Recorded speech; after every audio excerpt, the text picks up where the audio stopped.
ಕುಂಭರಾಶಿಯವರು ಬಹಳ ಸಮಯದಿಂದ ಸಾಡೆ ಸಾತ್ ಅಂದ್ರೆ 7.5 ಶನಿ ಈ ಕಾಟದಿಂದ ಬಹಳ ಸಮಸ್ಯೆಯನ್ನ ಎದುರಿಸ್ತಾ ಇರ್ತಾರೆ. ಆರೋಗ್ಯದ ವಿಚಾರದಲ್ಲಿ, ಹಣಕಾಸಿನ ವಿಚಾರದಲ್ಲಿ ಎಲ್ಲವೂ ಕೂಡ ಕೈ ಹಿಡಿದಂತಾಗಿರುತ್ತೆ. ಇಂತಹ ಕುಂಭರಾಶಿಗೆ ಗುರುಬಲ ಕೂಡ ಪ್ರಾರಂಭ ಆಗ್ತಾ ಇದೆ. ಮೇ 14, 15ನೇ ತಾರೀಕಿಂದ ಇಲ್ಲಿಂದ ನಿಮ್ಮ ಜೀವನದಲ್ಲಿ ಸಕಾರಾತ್ಮಕ ರೂಪದಲ್ಲಿ ಹಲವಾರು ಬದಲಾವಣೆಗಳು ಕೂಡ ಆಗ್ತಾ ಇರುವಂತದ್ದಿದೆ. ಇದರಿಂದಾಗಿ ನಿಮ್ಮ ಆರೋಗ್ಯ, ವ್ಯಾಪಾರ, ವ್ಯವಹಾರ, ಹಣಕಾಸು, ಮದುವೆ, ಮದುವೆಯ ಜೀವನ, ದಾಂಪತ್ಯ ಜೀವನ, ವಿದ್ಯಾಭ್ಯಾಸ, ಹಾಗೆ ಮನೆ ಖರೀದಿ, ಭೂಮಿ ಖರೀದಿ, ವಾಹನ ಖರೀದಿ ಯೋಗಗಳು ಎಲ್ಲವೂ ಕೂಡ ನಿಮಗೆ ಪ್ರಾಪ್ತಿಯಾಗುವಂತಹ ಸಾಧ್ಯತೆ ಕೂಡ ಇರುವಂತದ್ದು. ಈ ಒಂದು ಗುರು ಸಂಚಾರದಿಂದಾಗಿ ಕುಂಭರಾಶಿಯವರ ಜೀವನದಲ್ಲಿ ಆಗುವಂತಹ ಬದಲಾವಣೆಗಳೇನು ಅಂತ ಹೇಳಿ ಪರಿಪೂರ್ಣವಾಗಿ ತಿಳಿಸ್ಕೊಡ್ತಿದ್ರೆ, ಮೊದಲನೇ ಸರಿ ನಮ್ಮ ಚಾನಲ್ಗೆ ಬಂದಿದ್ರೆ ದಯವಿಟ್ಟು ಸಬ್ಸ್ಕ್ರೈಬ್ ಮಾಡ್ಕೊಳ್ಳಿ, ಹಾಗೆ ಬೆಲ್ ಐಕಾನ್ ಕೂಡ ಕ್ಲಿಕ್ ಮಾಡ್ಕೊಳ್ಳಿ ಅಂತ ಹೇಳ್ತಾ, ಇದು ಕುಂಭರಾಶಿಯ ಗುರುಬಲ ಭವಿಷ್ಯ. ಕುಂಭರಾಶಿಯ ಬಗ್ಗೆ ಹೇಳಬೇಕಾದ್ರೆ, ಮನಸ್ಸಿನಲ್ಲಿ ಎಷ್ಟೇ ನೋವಿದ್ರು ಕೂಡ ಎಲ್ಲಾ ಕಷ್ಟ ನಷ್ಟಗಳನ್ನ ಮನಸ್ಸಿನಲ್ಲಿ ನುಂಗಿ ಜೀವನ ಚೆನ್ನಾಗಿರಬೇಕು ಅನ್ನೋ ಕಾರಣಕ್ಕೋಸ್ಕರ ಶತ್ರುಗಳ ಜೊತೆನೆ ನಗನಗುತ್ತಾ ಇರ್ತಕ್ಕಂತಹ ಮನಸ್ಥಿತಿ ಕೂಡ ಕೆಲವೊಂದು ಕುಂಭರಾಶಿಯಲ್ಲಿ ಇರುವಂತದ್ದು. ಯಾಕಂದ್ರೆ ಕುಂಭರಾಶಿಗಳಿಗೆ ತುಂಬಾ ಶತ್ರುಗಳಿರ್ತಾರೆ.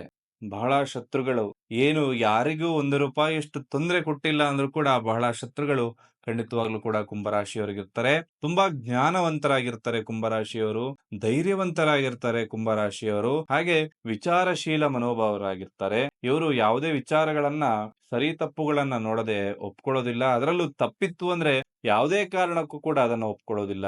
ಮಾನಸಿಕ ಶಕ್ತಿ ಅಥವಾ ವಿಲ್ ಪವರ್ ಅಂತಕ್ಕಂಥದ್ದು ಕುಂಭರಾಶಿಯವರಿಗೆ ಅತಿ ಹೆಚ್ಚಾಗಿರುತ್ತೆ. ಅದರ ಜೊತೆಗೆ ಇಷ್ಟವಿಲ್ಲದ ಕೆಲಸವನ್ನ ಬಲವಂತವಾಗಿ ನೀವು ಅವ್ರ ಹತ್ರ ಏನಾದ್ರು ಕೆಲಸ ಮಾಡಿಸ್ತೀನಿ ಅಂದ್ರೆ ಯಾವುದೇ ಕಾರಣಕ್ಕೂ ಅದನ್ನ ಮಾಡುವಂತಹ ಮನಸ್ಥಿತಿ ಕುಂಭರಾಶಿಯವರಿಗೆ ಖಂಡಿತವಾಗ್ಲೂ ಕೂಡ ಇರೋದಿಲ್ಲ. ಇನ್ನೊಬ್ಬರಿಗೆ ಸಹಾಯ ಮಾಡುವಂತಹ ಗುಣ ಯಥೇಚ್ಛವಾಗಿ ಕುಂಭರಾಶಿಯಲ್ಲಿ ಇರುವಂತದ್ದು. ಕುಂಭರಾಶಿಯಲ್ಲಿ ಇರ್ತಕ್ಕಂತಹ ಜ್ಞಾನವನ್ನ ಎಲ್ಲರೂ ಕೂಡ ಬಯಸ್ತಾರೆ. ಅಂದ್ರೆ ಆ ಯಥೇಚ್ಛವಾದಂತಹ ಜ್ಞಾನ ಕುಂಭರಾಶಿಯಲ್ಲಿ ಇರುತ್ತೆ. ಅವ್ರ ಆ ಫೀಲ್ಡ್ ಅಲ್ಲಿ ಇಲ್ಲದೆ ಇದ್ರೂನು ಅವರಿಗೆ ಆ ಫೀಲ್ಡ್ ಬಗ್ಗೆ ಹೆಚ್ಚಿನ ಮಾಹಿತಿ ಕೂಡ ಖಂಡಿತವಾಗ್ಲೂ ಕೂಡ ಇರುವಂತದ್ದಿರುತ್ತೆ. ಹಾಗೆ ಬೇರೆಯವರ ತಪ್ಪುಗಳು, ಏನಾದ್ರು ಬೇರೆಯವರು ತಪ್ಪು ಮಾಡಿದ್ರೆ ಅದನ್ನ ಬೇಗ ಗ್ರಹಿಸುವಂತಹ ಶಕ್ತಿ, ಅರ್ಥ ಮಾಡ್ಕೊಳ್ಳಿ ಇವನು ತಪ್ಪು ಮಾಡ್ತಾ ಇದ್ದಾನೆ ಅಂತ ಗೊತ್ತಾಗುವಂತದ್ದು ಕೂಡ ಇದೇ ಕುಂಭರಾಶಿಯವರಿಗೆ. ಕೆಲವೊಮ್ಮೆ ತಮ್ಮ ಕೋಪದಿಂದ ತಾವೇ ಸಂಕಷ್ಟಕ್ಕೆ ಒಳಗಾಗುವಂತಹ ಪರಿಸ್ಥಿತಿಯನ್ನ ಕೂಡ ಕುಂಭರಾಶಿಯವರು ಅವರೇ ನಿರ್ಮಾಣ ಕೂಡ ಮಾಡಿಕೊಳ್ಳುವಂತಹ ಸಂಭವಗಳು ಕೂಡ ಅವರ ಜೀವನದಲ್ಲಿ ಬಂದಿರುತ್ತೆ.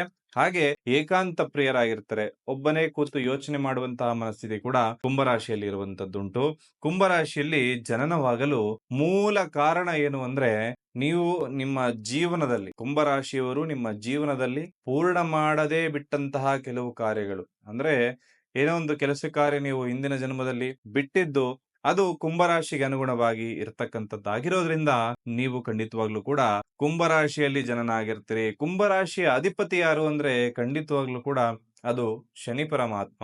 ಕುಂಭರಾಶಿಯವರು ಹೇಳೋದು ಒಂದೇ, ಸತ್ಯ, ಧರ್ಮ, ನ್ಯಾಯವಾದಂತಹ ದಾರಿಯಲ್ಲಿ ಮಾತ್ರ ನಾವು ನಡಿಬೇಕು ಅಂತಕ್ಕಂತಹ ಮನಸ್ಥಿತಿ ಕುಂಭರಾಶಿಯಲ್ಲಿರುವಂತದ್ದು. ಅತ್ಯಂತ ಬುದ್ಧಿವಂತರಾಗಿರ್ತಾರೆ, ಔಟ್ ಆಫ್ ದ ಬಾಕ್ಸ್ ಯೋಚನೆಯನ್ನ ಮಾಡ್ತಾರೆ. ಲೇಖಕರು ಅನೇಕ ಜನ ಕುಂಭರಾಶಿಯಲ್ಲಿ ಹುಟ್ಟಿರ್ತಕ್ಕಂಥವರಿದ್ದಾರೆ. ಹಾಗೆ ಚಿಕ್ಕ ಮಕ್ಕಳಂತೆ ಮುಗ್ಧಸ್ಥರಾಗಿರ್ತಾರೆ. ಅಂದ್ರೆ ಇವರು ತುಂಬಾ ಆಗದೇ ಇರುವಂತಹ ಪರಿಸ್ಥಿತಿಯಲ್ಲೂ ಕೂಡ ಎಷ್ಟೋ ಕಷ್ಟವನ್ನ ಪಟ್ಟಿರ್ತಾರೆ. ಅಂತಹ ಕುಂಭರಾಶಿಯಲ್ಲಿ ಯಾರೋ ಏನೋ ಬಂದು ಕೇಳಿದಾಗ ನಗನಗುತ್ತಾ ಮಾತಾಡುವಂತಹ ಮನಸ್ಥಿತಿ ಕೂಡ ಕುಂಭರಾಶಿಯಲ್ಲಿರುವಂತದ್ದು. ಮೆಚೂರ್ಡ್ ಥಿಂಕಿಂಗ್ ಅಂತ ಹೇಳ್ಬೋದು ಇದನ್ನ. ಸಾಮಾನ್ಯವಾಗಿ ಮಕ್ಕಳಂತಹ ಮನಸ್ಥಿತಿ ಇದ್ದು ಮೆಚೂರ್ಡ್ ಆಗಿ ಯೋಚನೆ ಮಾಡುವಂತವ್ರು ಯಾರೇ ಈ ಪ್ರಪಂಚದಲ್ಲಿದ್ರು ಕೇವಲ ಕುಂಭರಾಶಿಯವರು ಮಾತ್ರ ಇರೋದಕ್ಕೆ ಸಾಧ್ಯ. ಹಾಗೆ ಇವರ ಜೀವನದಲ್ಲಿ ಪ್ರಗತಿ ಅಂತಕ್ಕಂಥದ್ದು ಬಹಳ ಲೇಟ್ ಆಗಿ ಆಗ್ತದೆ. ಇವರು ಎಷ್ಟೇ ಕಷ್ಟಪಟ್ಟರು ಕೂಡ ಪ್ರಗತಿ ಅಂತಕ್ಕಂಥದ್ದು ಆಗ್ತಾ ಇರೋದಿಲ್ಲ. ಏನಪ್ಪಾ ನಾನು ಇಷ್ಟು ಕಷ್ಟಪಡ್ತಾ ಇದ್ದೀನಿ ಆದ್ರೂ ಕೂಡ ಸುಖ ಇಲ್ವಲ್ಲ ಅಂತ ನೀವು ನೊಂದುಕೊಳ್ಳೋದ್ರಿಂದ ಯಾವುದೇ ಅರ್ಥ ಇಲ್ಲ. ಯಾಕಂದ್ರೆ ನೀವು ಸಕ್ಸಸ್ ಆಗದೆ ನಿಮ್ಮ ರಿಟೈರ್ಮೆಂಟ್ ಲೈಫ್ ಅಲ್ಲಿ ಏಕಕಾಲದಲ್ಲಿ ಅನೇಕ ಕೆಲಸಗಳನ್ನ ಮಾಡುವಂತಹ ಶಕ್ತಿ ಯಾರೆಲ್ಲಾದ್ರೂ ಇತ್ತು ಅಂದ್ರೆ ಅದು ಖಂಡಿತವಾಗ್ಲೂ ಕೂಡ ಕುಂಭರಾಶಿಯವರು. ಮಲ್ಟಿ ಟಾಸ್ಕಿಂಗ್ ಅನ್ನ ಬಹಳ ಚೆನ್ನಾಗಿ ಮಾಡ್ತಾರೆ. ದೊಡ್ಡ ದೊಡ್ಡ ಕನಸನ್ನ ಕಾಣುವಂತಹ ವ್ಯಕ್ತಿಗಳು ಈ ಒಂದು ಕುಂಭರಾಶಿಯವರಾಗಿರ್ತಾರೆ. ಸಣ್ಣ ಪುಟ್ಟ ಕನಸು ಯಾವುದೇ ಕಾರಣಕ್ಕೂ ಕಾಣೋದಿಲ್ಲ ಇವರು. ಕಂಡ್ರೆ ದೊಡ್ಡ ಕನಸು, ಅದನ್ನ ಥಿಂಕ್ ಬಿಗ್ ಅಂತಾರಲ್ಲ, ಅದೇ ತರ ದೊಡ್ಡದಾಗಿ ಯೋಚನೆಯನ್ನ ಮಾಡುವಂತವ್ರು ಕುಂಭರಾಶಿಯವರಾಗಿರ್ತಾರೆ. ಬಾಲ್ಯದಿಂದನೇ ತುಂಬಾ ಬುದ್ಧಿವಂತರಾಗಿರುವವರು ಈ ಒಂದು ಕುಂಭರಾಶಿಯವರಾಗಿರ್ತಾರೆ.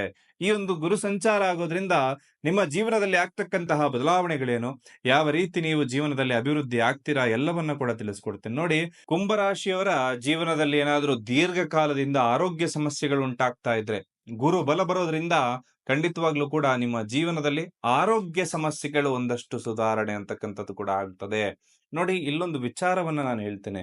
ಕೇವಲ ಮಾರ್ಗದರ್ಶನಕ್ಕೆ ಮಾತ್ರ ನೀವು ಈ ಗೋಚಾರ ಫಲವನ್ನ ಉಪಯೋಗಿಸ್ಕೊಳ್ಬೇಕು.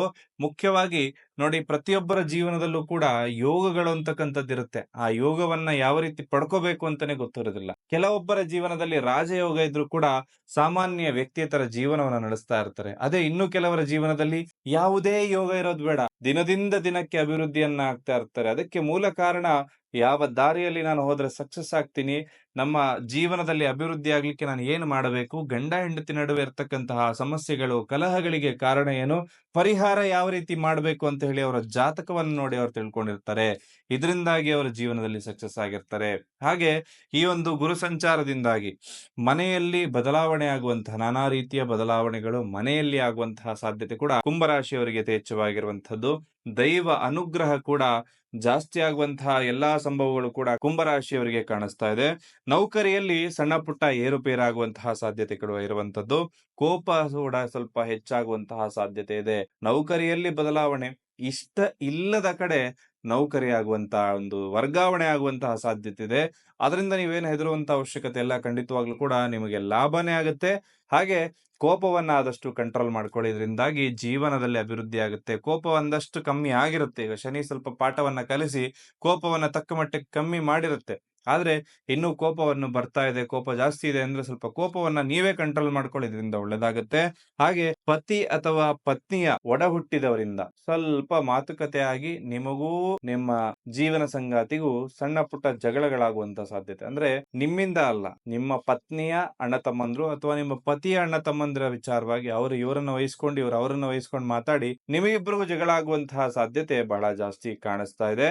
ಇನ್ನ ಕುಂಭರಾಶಿಯವರು ಮಾಡಬೇಕಾಗಿರ್ತಕ್ಕಂತಹ ಪರಿಹಾರಗಳೇನು ಅಂದ್ರೆ, ಈ ವಿಶೇಷವಾಗಿರ್ತಕ್ಕಂಥದ್ದು ಕುಂಭರಾಶಿ ಅಧಿಪತಿಯಾಗಿರ್ತಕ್ಕಂಥದ್ದು ಶನಿ. ಹಾಗಾಗಿ ಗುರು ಬಲ ಬಂದಿರೋದ್ರಿಂದ ಆ ಗುರುವಿನ ಬಲ ಹೆಚ್ಚಾಗಿ ನಿಮ್ಮ ಜೊತೆ ಉಳಿಬೇಕು, ನೀವು ಮಾಡುವಂತಹ ಕೆಲಸ ಕಾರ್ಯಗಳು ಸಕ್ಸಸ್ ಆಗ್ಬೇಕು ಅಂತ ಹೇಳಿ ಮೊದಲನೇ ವಿಡಿಯೋದಿಂದನೂ ಕೂಡ ಕೈಯಲ್ಲಿ ಈ ಮಣಿಗಳನ್ನ ಧರಿಸಿರೋದ್ರನ್ನ ನೀವು ನೋಡಿರ್ತೀರಿ.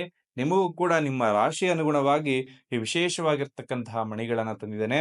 ಇದು ಗುರುವಿಗೆ ಸಂಬಂಧಪಟ್ಟಿರ್ತಕ್ಕಂತಹ ಮಣಿ, ಹಾಗೆ ಇದು ಶನಿಗೆ ಸಂಬಂಧಪಟ್ಟಿರ್ತಕ್ಕಂತಹ ಮಣಿ.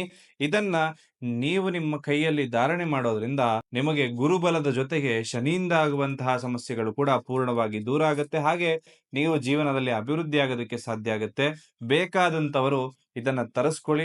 ನಿಯಮಿತವಾಗಿರ್ತಕ್ಕಂತಹ ಮಣಿಗಳಿದೆ, ಬೇಕಾದವರು ಆದಷ್ಟು ಬೇಗ ತರಿಸ್ಕೊಳ್ಳಿ. ಇದರಿಂದ 100% ನಿಮ್ಮ ಜೀವನದಲ್ಲಿ ಅಭಿವೃದ್ಧಿ ಆಗುತ್ತೆ. ಹಾಗೆ ಗುರುವಿನ ಬೀಜ ಮಂತ್ರ ಓಂ ಗ್ರಾಂ ಗ್ರೀಂ ಗ್ರೌಂ ಸಹ ಗುರವೇ ನಮಃ ಅಂತ ಹೇಳಿ, ಹಾಗೆ ಶನಿಯ ಬೀಜ ಮಂತ್ರ ಓಂ ಪ್ರಾಂ ಪ್ರೀಂ ಪ್ರೌಂ ಸಹ ಶನೈಶ್ಚರಾಯ ನಮಃ, ಈ ಎರಡೂ ಮಂತ್ರಗಳನ್ನ ಕೂಡ ದಿನನಿತ್ಯ ನೀವು ಜಪ ಮಾಡಿಕೊಂಡು 108 ಬಾರಿ ಜಪ ಮಾಡೋದ್ರಿಂದ ನಿಮ್ಮ ಸಮಸ್ಯೆಗಳು ಒಂದಷ್ಟು ಕೂಡ ಪರಿಹಾರ ಆಗುತ್ತೆ ಅಂತ ಹೇಳ್ತಾ, ಎಲ್ಲರಿಗೂ ಶುಭವಾಗ್ಲಿ. ಸರ್ವೇ ಜನಃ ಸುಖಿನೋ ಭವಂತು.